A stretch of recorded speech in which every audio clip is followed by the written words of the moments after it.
പലപ്പോഴും നാവുപിഴ കൊണ്ടും മറ്റുള്ള കാരണങ്ങൾ കൊണ്ടും വിവാദങ്ങളിൽ പെടുന്ന ഒരാളാണ് കേന്ദ്ര സഹമന്ത്രി സുരേഷ് ഗോപി. എന്നാൽ ഇപ്പോൾ അദ്ദേഹം പറയുന്നത് വിചിത്രമായ ഒരു കാര്യമാണ്. തന്നെ കേന്ദ്രമന്ത്രി സ്ഥാനത്ത് നിന്ന് ഒഴിവാക്കിക്കൊണ്ട് പകരം സി സദാനന്ദൻ എം പിയെ മന്ത്രിയാക്കണമെന്ന് ആവശ്യപ്പെടുകയാണ് സുരേഷ് ഗോപി. എം പിയുടെ ഓഫീസ് ഉടൻ ഒരു കേന്ദ്രമന്ത്രിയുടെ ഓഫീസായി മാറട്ടെ എന്നും സുരേഷ് ഗോപി പറഞ്ഞു. കണ്ണൂരിൽ എം പി ഓഫീസ് ഉദ്ഘാടന ചടങ്ങിൽ സംസാരിക്കുകയായിരുന്നു അദ്ദേഹം. തെരഞ്ഞെടുപ്പിൻ്റെ തലേന്ന് മാധ്യമങ്ങൾക്ക് മുന്നിൽ ഞാൻ പറഞ്ഞതാണ് എനിക്ക് മന്ത്രിയൊന്നും ആകണ്ട എന്ന്. എനിക്ക് എൻ്റെ സിനിമ തുടരണം. കേന്ദ്രത്തിൽ മന്ത്രിയായാൽ അതൊക്കെ വലിയ ബുദ്ധിമുട്ടാണ്. എനിക്ക് സിനിമ അഭിനയം തുടരണം, ഒരുപാട് സമ്പാദിക്കണം. എൻ്റെ കുഞ്ഞുങ്ങൾ ഇതുവരെ എവിടെയും എത്തിയിട്ടില്ല. കൂടാതെ എൻ്റെ വരുമാനത്തിൽ വിശ്വസിക്കുന്ന കുറച്ച് ആൾക്കാരുണ്ട്. അതിൽ കുറച്ച് പേരെ സഹായിക്കണമെങ്കിൽ പണവരുമാനം നിലയ്ക്കാൻ പാടില്ല.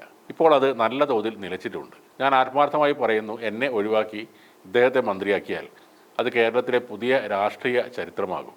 അതുതന്നെയാണ് എൻ്റെ വിശ്വാസം. ഇതാണ് സുരേഷ് ഗോപി സാർ പറയുന്നത്. അതേസമയം തൻ്റെ കലുങ്ക് ചർച്ചയ്ക്കെതിരായ പ്രചാരണത്തിനെതിരെയും സുരേഷ് ഗോപി പ്രതികരിച്ചു. പൂച്ചാണ്ടി കാണിച്ച് തന്നെ പേടിപ്പിക്കേണ്ടെന്നും തനിക്ക് പറയാനുള്ളത് പറഞ്ഞു തന്നെ മുന്നോട്ട് പോകുമെന്നും സുരേഷ് ഗോപി പറയുന്നു. കലുങ്ക് ചർച്ചകളിൽ ജനാധിപത്യത്തിൻ്റെ നൈർമല്യമുണ്ടെന്നും പ്രജ എന്ന് പറഞ്ഞാൽ എന്താണ് പ്രശ്നമെന്നും പ്രജ എന്താണെന്ന് ആദ്യം പഠിക്കണമെന്നും സുരേഷ് ഗോപി പറഞ്ഞു. മിനിഞ്ഞാന്ന് പറഞ്ഞ കലുങ്ക് ചർച്ചയ്ക്ക് സർജിക്കൽ സ്ട്രൈക്ക് ഉണ്ടാകും. കലുങ്ക് ചർച്ചകൾക്ക് വരുന്ന ജനങ്ങൾക്കെല്ലാം അത് ഗുണകരമാണ്. ജനസമ്പർക്കത്തിൻ്റെ നൈർമല്യം അതിനുണ്ട്. അവിടെ ഇരുന്ന് കേൾക്കുന്നവർക്കും അവരോട് സംസാരിക്കുന്നവർക്കും രാഷ്ട്രീയ ശുദ്ധിയും മനഃശുദ്ധിയും അനിവാര്യമായിരുന്നു. അത് സംഭവിച്ചു തുടങ്ങിയതാണ് എതിരാളികളെ ഭയപ്പെടുത്തുന്നത്. അതാണ് അവരുടെ വ്യാകുലത.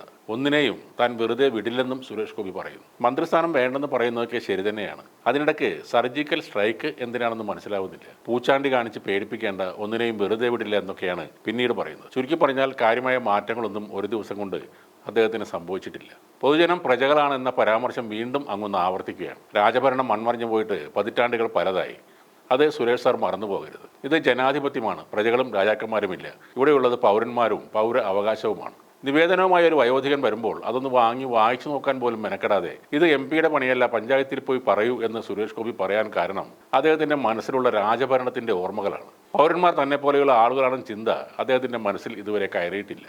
വളരെ മനോവേദനയോടെ അങ്ങ് ഈ സഹമന്ത്രി സ്ഥാനം ഉപേക്ഷിക്കേണ്ട കാര്യമൊന്നുമില്ല. ഈ കലുങ്ക് ചർച്ചകളുമായി സധൈര്യം മുന്നോട്ട് പോകുക. പ്രജകളും കഞ്ഞിപ്പാത്രവും നപുംസകവും പൂച്ചാണ്ടിയും സർജിക്കൽ സ്ട്രൈക്കും ഒക്കെ തുടർന്നും പറയണം.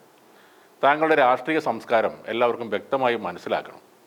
ഈ കലുങ്ക് മഹാസഭകൾ അവസാനിക്കുമ്പോൾ കേന്ദ്രത്തിൽ ഇതെല്ലാം കാണുന്ന ആരെങ്കിലും ഉണ്ടെങ്കിൽ താങ്കൾക്ക് രാജിവെക്കേണ്ടി വരില്ല. ബാക്കി കാര്യങ്ങൾ അവർ നോക്കിക്കൊള്ളും. താങ്കളുടെ രാഷ്ട്രീയ പരിജ്ഞാനത്തിന് ഒരു ഉദാഹരണം കൂടെ പറയാം. ശബരിമലയിലെ സ്വർണ്ണപ്പാളി വിവാദം ഉണ്ടായിട്ടുള്ളത് കേരളത്തിലാണ്. അതിൽ പ്രതിക്കൂട്ടിൽ നിൽക്കുന്നത് കേരള സർക്കാരാണ്. ഈ സ്വർണ്ണപ്പാളി വിവാദം വഴിതിരിച്ച് വിടാൻ അന്വേഷണ ഏജൻസികൾ റെയ്ഡ് നടത്തുകയാണെന്ന് താങ്കൾ പറയുന്നു. അതിൻ്റെ അർത്ഥം സംസ്ഥാന കേന്ദ്ര സർക്കാരുകൾ തമ്മിൽ ഒരു അവിശുദ്ധ കൂട്ടുകെട്ട് ഉണ്ട് എന്ന് തന്നെയാണ്. അല്ലാത്ത പക്ഷം സംസ്ഥാന സർക്കാർ ഒരു പ്രശ്നത്തിൽ കുടുങ്ങി നിൽക്കുമ്പോൾ രക്ഷിക്കാൻ കേന്ദ്രം വരുന്നത് എന്തിനാണ്? ഒരു കേന്ദ്രമന്ത്രിയാണ് ഇത് പറയുന്നതെന്നും കൂടി താങ്കൾ ഓർക്കണം.